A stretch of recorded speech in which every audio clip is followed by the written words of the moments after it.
Za start-upe oziroma za nova podjetja imamo pripravljen poseben program.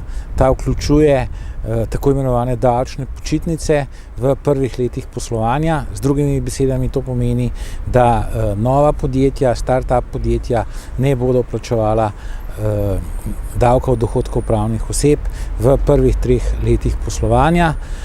To seveda pomeni neko gonilno silo za ta podjetja, da se lažje razvijajo, da lažje pridejo na trg in da so seveda tudi uspešno na trgu.